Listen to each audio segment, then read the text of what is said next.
All right, what's going on, guys? It is Tim Burzens here with Trent McCloskey, back with another episode of Train, Eat, Live, and Amplified Metabolism. And so on this podcast or on this video, we really wanted to talk about fats and specifically talking about like the bioenergetic view of how fats in your diet work into it, the difference between good fats and bad fats, and really where the biggest problems lie in bad fats in like a typical person's life, like where they can keep an eye out for these bad fats that can really cause a lot of inflammation, cause a lot of free radical damage, and ultimately cause a lot of thyroid disruption, which really means lowering your metabolism. Mm-hmm. And even to add to that, a more different argument whenever it comes to fat, because I know, especially like in the health and fitness space, everyone hates fat, right? Especially the fat that's on your body. But it could indeed actually be saving your life. You know, I want to definitely touch on like why we actually store fat and why it's actually a protective mechanism. And then at the same time, fat as a structural component within the cell, and knowing that if you're giving your body the right raw materials, that's what's going to, generate that health. Whereas diving into it, if you're eating those bad fats like canola, vegetable oil, corn, soy, those almost plastic fats are also known as like hydrogenated fats. That's what's really going to be messing up your health, because you're not giving your body the right raw materials to make new, highly functional, healthy cells, essentially. Definitely. And I think that in general, when we're talking about fats, there's the lipid hypothesis, the Ansel Keys study that really kicked off all the hate for fat. So many people fats, have saturated fats. I'm sorry. Is that so many people have already debunked it and showed why saturated fats aren't bad. We don't necessarily need to go into all the details of that, but it is worth noting that it's one of the biggest, like, it becomes so obvious that the recommendations from the government or from the FDA or whatever organization aren't geared towards creating healthy people. They're geared towards making the most money and also keeping the economy moving in the direction that is beneficial for the whole. And like, I think I used to kind of take that stance of like, like, how dare they? They're evil for doing that. Now I kind of recognize that, like, from a bigger view, they were doing kind of what they had to do at the time. Certainly there's corruption, with money and stuff like that. Sure. The biggest thing that I noticed that I thought was amazing was that the canola and the soybean farmers are on the board of the FDA, and they're the ones who say that coconut oil is bad for you because coconut oil is an export, whereas canola and soy are grown in the country. And so it's like, you're too biased. You can't give good recommendations. Exactly. But anyway, I was going to say, we don't need to go too far down all that, all that stuff. I just kind of wanted to give a background for anyone who's kind of skeptic around like thinking saturated fats are good for you, and that the polyunsaturated fats, which are typically said to be good for you, actually are not good for you.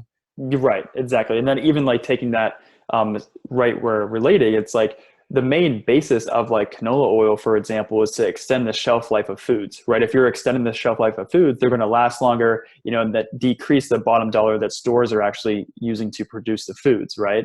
And like canola, for example, it's like that. You can also, like, canola oil, the bad fats on the labels are also looked at like hydrogenated oils. And basically canola, for example, that's made from, I think, rapeseed. I think that's where it stems from. And rapeseed was actually used like in industry, like machines. Like there was no, it's not for human consumption, basically. And that's why it's like whenever you actually, and I think this really stems from like manufacturers like realizing that if you like cook fats for around like 350 degrees for like over 5 hours, they turn like kind of plasticky. And that whenever they do that, the hydrogenation or whatever, that makes the shelf life last. But again, they're not really looking at human health and how these are actually impacting us, especially like I think radicals and everything. I think there's actually two different situations there that you're kind of describing, because the hydrogenated fats, which are similar to the trans fats, if not the same thing, that's from like you said, hydrogenating the canola oil and the soybean oil. But even if you get organic, cold, expeller pressed safflower oil, canola oil, soybean oil, those still aren't good for you, and those aren't partially hydrogenated. Those are just really high in omega-6 and probably some omega-3s of the polyunsaturated fatty acids. So I don't know, do you want to go into why those are bad? Yeah, definitely. Because this is also like related to insulin and diabetes too, because most people think like insulin, that's like, kind of getting like a little rap in the media that that's a bad thing. Sugar, that's a bad thing. Again, and we want to dive into sugar because definitely like different types of sugar as well. Whenever people just say sugar, they're not really looking that, deep into that thing.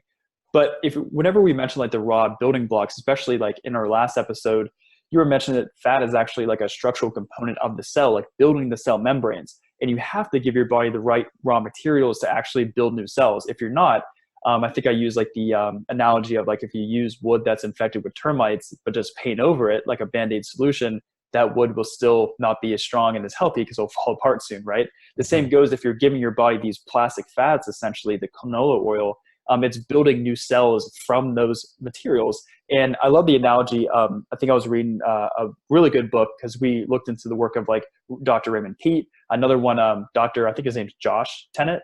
Is it Josh? I think so, yeah. From a book, Healing is Voltage. And the analogy of actually like, if you make these new cells from like canola oil, it's kind of like these cells are getting suffocated by like plastic wrap. And they're not able to actually get in the right glucose whenever insulin is released, whenever you're eating. And that's kind of the problem with, that glucose being stored as fat because it actually can't enter the cell appropriately. So on a whole, you're really not giving yourself the right raw building. I guess on the other side of that is like the free radicals and stuff like that can impact your body, but you're basically suffocating your cells is my main point with these plastic fats because they're not being able to make the right cell membranes with healthy fats. Yeah, and I think that like these images are really helpful in kind of conveying the ideas of what's happening inside of your body. But of course, it obviously based on like sound principles that underlie them. So for example, for a long time, people would say that saturated fat was solid at room temperature, whereas the polyunsaturated fats are liquid. So if you're eating these saturated fats, that it's clogging up your arteries because it's solid, and the liquid polyunsaturated fats are keeping things running smoothly. And that's, I mean, such a flawed premise, obviously, because your body is at 98 degrees, 98.6 degrees Fahrenheit. So saturated fats are liquid at that temperature. So that really doesn't apply. Yeah, but exactly. So much more importantly is that because your body is warm, that you want to have the saturated fats because those are the stable ones that can take the heat, the exposure to heat, light, and oxygen. Heat, light, and oxygen are energetic components that will break weak bonds.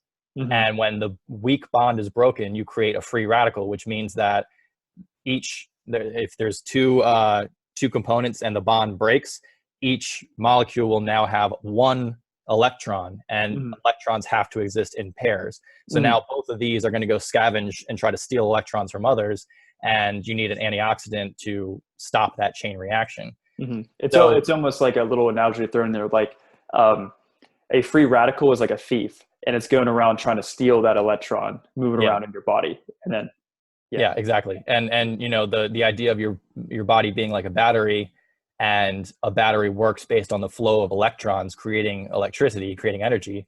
Well, your body's doing the same way. It's doing it through complex biological machinery on the cellular level. But basically all you're doing is moving electrons around. So if you have this thing going around stealing electrons, then you have like somebody poking holes in the wood that you're trying to build your house with, like termites. So it all comes back to it. So, but the picture that I think I picked this up from Ray Peat in one of his articles was rather than thinking of saturated fat being like a solid sludge moving through your veins, think about the sticky canola oil, like on the lid of a canola oil jar. If you let it sit in the air for a little while, it gets like sticky. So imagine that stickiness all in your blood, like sticking. And, I don't know whether that's necessarily such an accurate, like that's actually what's happening. It's not really. But like the idea that it puts in your head is like, okay, there's clearly, we have to think about it differently. Yeah, exactly. And that's why also looking at it from the heat perspective, like you also got to look at, this might be a little bit later in the conversation, but actually what oils you use the cooking with. Because at the same time, like if you take even butter, a good healthy saturated fat or coconut oil past its smoke point, then you can kind of cause some damage as well with the fats. That's why like more higher heat is better to use like ghee or beef tallow, which are still very healthy, beneficial fats, but they can handle that higher smoke point, like olive oil as well. So for you personally, where do you find the most struggle with trying to stay away from those polyunsaturated fats and those bad fats? Oh, definitely the restaurants. Yeah. Definitely. And I think you and I both can agree on this as well, because I think it first comes from like awareness, also how cheap canola can be, in a sense. But I think in the same sense, like even buying better oils, I don't know, that's a different conversation. But yeah, definitely in restaurants, because it lasts longer, it lasts on the shelf. And especially like deep frying things, especially with canola oil, like it's so rampant in the restaurants that it makes going out to eat, unless you can go, like, I know there's some beneficials, and it never, a side comment, like it never hurts to ask, like if you're at a nicer restaurant, like, hey, what oils do you cook? Can you make a substitute for like olive oil or something you have on hand, which is always going to be better than Butter is usually a good one. butter. Yeah, exactly. Usually they have butter on hand. I think most commonly. Yeah. But yes, to answer your question, it's definitely going to be restaurants, and especially even more fast food places. I kind of separate the two of those, but they're used there most For sure. Yeah, they're often. different. And Didn't you say most people eat out? So. Yeah. Didn't you say there was a place in Columbus that did fried chicken and coconut oil? Yeah, actually, yeah, there was one place that did beef tallow fries. Just because, yeah, beef tallow, I think it has a smoke point of like 500 degrees or something like that. So it's really good So for it's easier to frying. fry. Yeah, exactly. But at the same time too, most restaurants don't use it because it can go, like, you can't reuse beef tallow because it's so unstable. If you reuse it over and over and over again, you have to keep replacing it. And then I think that's where the cost comes in. Most people, like restaurants and businesses, want to reduce that cost. So then in turn, they'll use like canola oil, which will stay, another word for it right now, but you can use it much longer, essentially.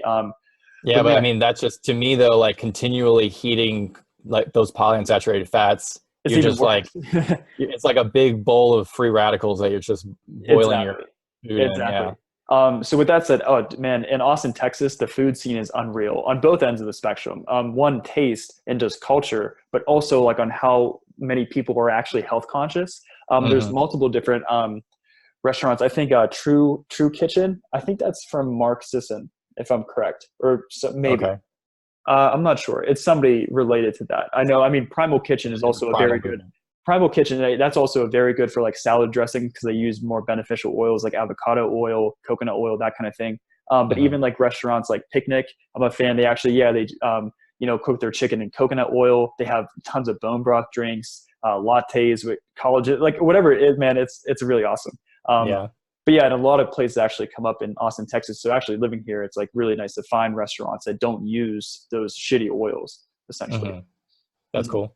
I know the mayo from Primal Kitchen. I really like the avocado oil mayo because most mayo will have either canola oil or usually it's soybean oil is the common one.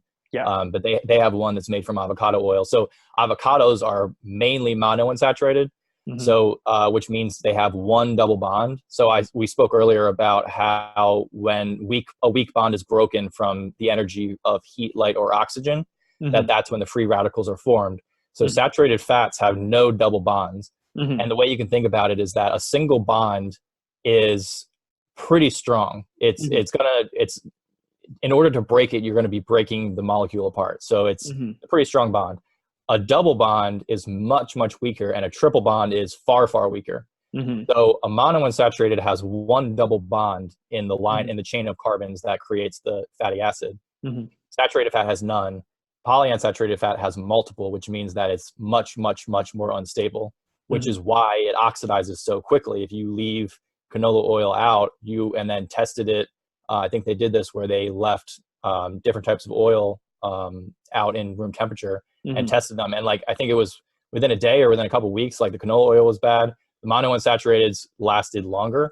The coconut oil, which is almost entirely saturated fat, was completely and utterly fine after like 6 months of just sitting out in heat, light, and oxygen. Did not get affected at all. And I think an important point there too is that, and this actually can lead us into some of the recommendations, is that there are a small amount of polyunsaturated fats and of monounsaturated fats in coconut oil, but the high saturated fat content diluted them so much that they didn't interact with each other, even though they were being exposed to heat, light, and oxygen. And so they actually stayed stable. And so I think a big part here is if you can get your fatty acid balance into a primarily saturated place, then you'll be able to handle polyunsaturated fats much more easily when you do eat them, Mm-hmm. because they'll be relatively diluted compared to the amount of saturated fat in your system. Right. And that's actually a really, really good point, because I think most people have the issue of being very saturated with polyunsaturated fats in their body, especially stored PUFAs for short, in their body from eating out, pretty much like pretty often, essentially. So yeah, looking at the first recommendation, I would say with fixing this is doing the most of your home, like cooking at home, essentially. Again, like it's always like a thing, like nowadays it's, eating out fast food is convenient. We both love eating out at restaurants and everything like that. But if like 80% as like good recommendations to really start, especially if you're looking to kind of kickstart your health in the right direction, doing the most of your cooking at home is always going to give you that control to use good fats like butter and coconut oil, essentially, for sure. Mm-hmm. Yeah. And obviously if you know that a place can substitute, or if you know a place is using good ingredients like the coconut oil fried chicken, Right. or the beef tallow fries, like if you know that those are, then obviously like that loosens things up for you. I think we're going to see more of a push towards that in like more of the urban areas that are health conscious. We're going to see more of a push towards like the coconut oil, the beef tallow. And I think this kind of information, this kind of view around saturated fats, which the bioenergetic view and the primal view have in common, this kind of view is becoming more popular to the point where people are asking for more of these kind of fats. And so restaurants are starting to do it. I agree. And I feel like that is a really big kick of the movement here in Austin, Texas. I know it definitely is like a higher standard. And I think if you use better quality food, you're going to have better tasting food like all the time. Right. And I was in the Uber one day and the guy was talking like about restaurants, or like what my favorite places are, giving some recommendations. But he was saying mainly, if you just like choose the food that you want and then go to a restaurant, like 9 times out of 10, it's going to be an awesome restaurant because it's still in business. Because like the standard of like good quality food here, not just quality, but like also tasting is so high that people just love good food here. But again, there's so many more health conscious restaurants. And that's just the thing too. It's like, if you are living a more fast-paced lifestyle and eating out is very convenient for you, if you start to, it never hurts to ask, right? If you find that you could do a substitute, if those places aren't like very forward with like, hey, we use healthy oils, you could ask. And then if they do, then you can just like put that in your little checklist of like, okay, I can eat here more frequently because I know they have good ingredients. And if you find out they use bad oils or worse oils, you can just, find places that do it. It never hurts to ask around, because once you do that once, you know what you can do there and continue your routine more effectively. Yeah. And I know in my hometown, my mom had a restaurant a few years back that she only used coconut oil she had like a salmon dish and a prime rib dish and everything. Awesome. And only used butter, only used coconut oil, all the natural stuff. And it was only after she had been in business for a while that I started to piece together some of the things the customers were saying. The comments they would say was, after we eat here, we just feel nourished. We just feel like it's a difference from being full. You know what I mean? Like a difference from being full, a difference from being satiated. We feel nourished. And it took me a little while. And and in my own experiences of like testing the difference of how I felt in meals, if it was like a fast food meal that was polyunsaturated fats versus like a good coconut oil meal, is that when you are eating like a meal cooked in good fats, you feel nourished. You feel 100%. Much better. There's just like a lift that comes as opposed to like feeling super tired and sluggish, almost in like in a bad way. Like, oh wow, like there was like weights tied to me and I'm dragging these weights, as opposed to like a nice relaxation, calm, soothing as you move into your day or even. It's almost like the stress of digesting a meal versus like the relaxation from absorbing these great nutrients. Yeah, it's almost, and so you're actually digesting the meal how it should be, as opposed to like that is causing way too much digestive stress, which then in turn is going to hurt you. So yeah, I know we were talking like a minute, like if some folks might be getting worried, like, oh no, like I'm eating out a lot. Like what can you do if you don't necessarily have that healthier option? A favorite little tip that we like is just supplementing with vitamin E after the meal to protect against more of those free radicals. Most nuts are high in vitamin E. And the reason is because when they are in the ground, the seed or the nut, the fats that it has are in a cold ground, and so they need to be a little bit more malleable, and so they typically are more polyunsaturated fat, more monounsaturated fat, but they also have high vitamin E. The reason being that the seed naturally wants to protect itself with those fat. It has to use those fats, but it has the vitamin E to protect it so that the fats don't degrade. And so basically you're kind of mimicking that when you keep your vitamin E stores high with the meal, you're kind of protecting that fat from degrading. Yes, exactly. I kind of look at it vitamin too. E. Vitamin E is the main fat soluble antioxidant. And yeah, exactly. I was going to touch on like antioxidants are almost you kind of mentioned like the battery and how we talked about like the thief, like going around that free radical stealing an electron. An antioxidant is always going to be like an electron donor. It kind of gives off a good electron as opposed to stealing it and messing up the processes of the cells. Well, it gives off the electron in a stable way. I don't remember specifically, but I do have a clear memory of like sitting in my nutrition lecture when they were explaining the antioxidant system of the body with vitamin C, vitamin E, and glutathione. And it like light bulb going off of being like that. Okay, that makes so much sense. It donates the electron, but it shifts the bonds around so that it's still stable. It's in a reduced form because it's giving away its electron, but it's still stable. So it's not trying to steal electrons from anywhere else. Exactly. But so like those are the three. If you do eat polyunsaturated fats, make sure your vitamin C, your vitamin E, and your glutathione levels are high, because that's the main antioxidant system that your body uses. Exactly. And then just continually work on like doing more of your home cooking, asking around at restaurants. And then, yeah, that's definitely like building your foundation for more healthy eating, supporting all that good stuff. And then also like combining it with saturated fats, if you can, you know what I mean? Like, so for example, I know a lot of bioenergetic people or Raymond Pete people who don't think eggs are good because eggs have some polyunsaturated fats and they have arachidonic acid. I actually really like eggs, and I think that they have a very strong place in a healthy diet because they have lots of choline, they have lots of the fat soluble vitamins A, D, E, and K. And they have lots of cholesterol. So there's like a lot of good benefits, lots of good proteins in there to having eggs, but they do have a little bit of a higher polyunsaturated fat content. But if you cook eggs in coconut oil and you butter your toast, well, now we're creating that situation where there's a lot more saturated fat in comparison to the amount of polyunsaturated fats to help stabilize it so that less of them end up getting broken down. Yes. And then I also think that, and again, all these topics keeps kind of circling around. I really want to get to a fat loss topic eventually.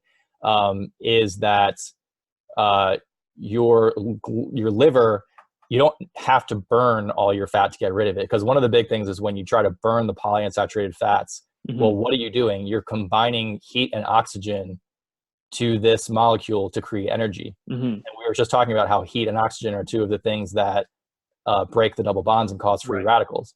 So right there, just to burn it, it's like you have to burn it to get rid of it, but you're kind of like breaking the machine in order to burn it, and then you repair the machine. But your liver, if your liver is healthy, you can glucuronidate some of those fatty acids, which is one of the detoxification methods your liver will use. So if your liver is healthy, you can actually burn fat. You can lose fat by detoxifying the fat out of your system rather than burning it energetically. So the amount that will happen is obviously dependent on your liver situation. And if your stores of polyunsaturated fats are really high, then your liver's probably hurting a little bit. So, so in that sense, would you recommend us making sure you're keeping up with those antioxidants like vitamin E, vitamin C, and glutathione? Definitely. I think that's in general a really good approach. And I think that even vitamin C, I know high levels of vitamin C from Linus Pauling talks about how beneficial those are. And I think Nathan from Fuck Portion Control, he also talks about how vitamin C is really helpful. Maybe you can speak more on that one. Oh, yeah. It just to protect of all the other vitamins, minerals in your body too. And I think Nathan actually goes into something in his book of like vitamin C therapy, of like really making sure you're saturating your body with vitamin C, because I want to know, like, a lot of people aren't getting a lot of vitamin C. And I think like the stats on it are like 120 milligrams a day. or something like that. Maybe some people a Mhm. little bit more, but that seems about right. If you look at like the standard diet, you know, or even in the fitness space, like a lot of like orange juice, that kind of citrusy tropical fruits aren't there. You know, where are you really getting a lot of the vitamin C in? And if most people are getting like 100 to 200 milligrams a day, that's really, really low. It's like I like to at least get up to like a gram of vitamin C a day. That's whenever I'm actually feeling my best. My hands and feet are warm, and yeah. Yeah, I agree. And Hmm. I also noticed that in a completely unrelated topic, similar with like potassium, because you were talking about the fruits, and a lot of, I think potassium is another one, but we'll get to that in a separate topic. Yeah, Um, definitely more on like the main minerals and everything. right. Metabolism. And I think so. I know we're going a little long right now, but the last point, unless you have anything else you want to bring up, the last point I want to talk about is the fact that your fat stores in your body are indicative or reflective of your diet over the past 3 to 4 years. So the fat Yes. stores in your body, if you were to take a snapshot of all the meals that you ate over the past 3 to 4 years, and Hmm. then did a percentage of the saturated fat, monounsaturated fat, and polyunsaturated fat, they would be reflected in the fat stores of your body Hmm. throughout all of your body, Hmm. including Oh, cell membranes and fat stores and all that stuff. So yeah, when we're talking about this stuff, it really is a long-term play. You it can't is. have a week of eating all saturated fats and staying away from polyunsaturated fats and then expect that you're going to Hmm. have completely healed yourself. It does take a long time, which also makes it tricky because you don't see immediate results. And Right. so it's kind of like, is this working? Is it not working? And, Yeah, you know, I'm actually really happy you mentioned that because I completely forgot about it. But I think I had the hardest time grasping that whenever we first started diving into like Ray Pete's work back in whenever we lived together in Florida. It's like grasping mhm, like, damn, like all the things I ate a few years ago are kind of like reflected and like taking that time. I wouldn't necessarily like. I think it's going to be different for different people depending on like how much actually body fat you have on your body, meaning like mhm, how much PUFA is actually stored. So I know like we weren't really on the side of like having a long time to detoxify, but what helped me just come to terms of it like, okay, like this is the start of a new lifestyle in a sense. And mhm. it's like once you do that and not looking at for the quick immediate results, but actually enjoying that you're making this lifestyle switch, that's going to support you in the long run. Then before you know it, because now it's years and years later that we've been doing this stuff, now we're really noticing the benefits. And it's not necessarily like you're not going to notice immediate benefits. You'll definitely start noticing short-term Yeah, benefits of actually for improving your sure. diet. But then it's always holding on to like, it's going to keep getting better as you keep, you know, living this new lifestyle essentially. Yeah, and I think that the point about keeping your antioxidants high is really important. And if you're keeping your metabolic rate higher, you're keeping the adaptive capacity of your body higher, and Hmm. so you'll be filtering through these. Like if your metabolism's higher, you're going to be like filtering through the fat faster. Yeah. So it could be shorter. You know, who knows? Right. Um, it's not something that you should get lost in. It Right. should just be something that you accept that it is where it is, kind of take that data point and say, okay, like I understand that this might take a while.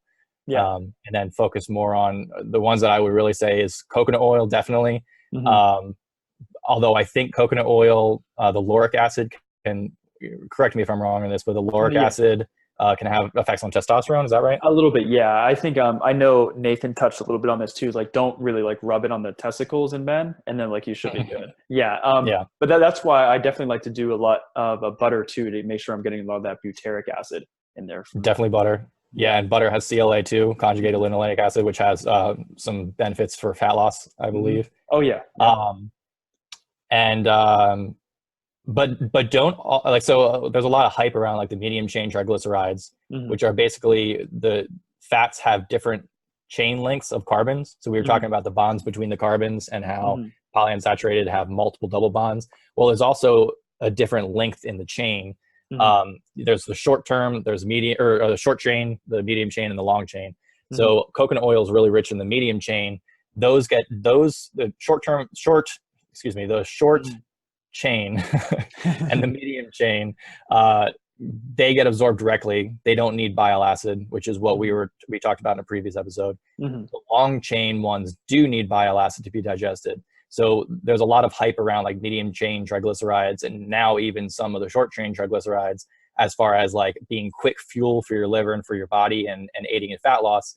I don't really know that it helps aid in fat loss, Hmm. but it's also really important not to negate the long chain ones, Hmm. because the long chain ones like stearic acid, for example, which Hmm. is the main one in steak and beef, Hmm. that long chain triglyceride is really, really important for your hormonal health.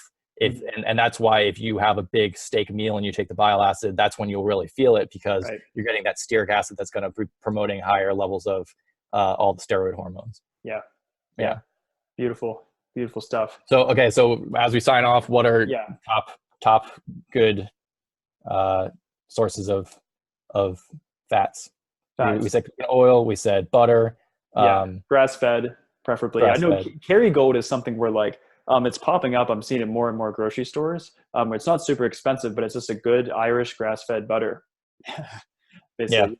It is good. I like it. Also, considering your cooking heats as well. Like if you're like sauteing vegetables, that's why I like ghee, especially like for more clarified butter. If you're raising that smoke point, I've been cooking steak with beef tallow. If I'm like searing it on the pan, because again, like if you're getting that high heat, it's going to kind of break down butter a little bit. So just being conscious of that too. Like olive oil is a good one too. That's a little more mono balanced, but again, it's like I look at that considering like what heat you're cooking at as well, because I know that that's super important as well. Yeah. So the olive oil, avocado oil, those are both beneficial. Monounsaturated does have a lot of benefits too, even though it does have a double bond. It's still pretty stable. If you really like munching on nuts, then macadamia nuts are high in monounsaturated. And vitamin E too, so that's a win there. And vitamin E. Yeah. All in all, most of the nuts have vitamin E. So if you're eating like a handful of cashews or a handful of walnuts or something, those will have higher polyunsaturated fats.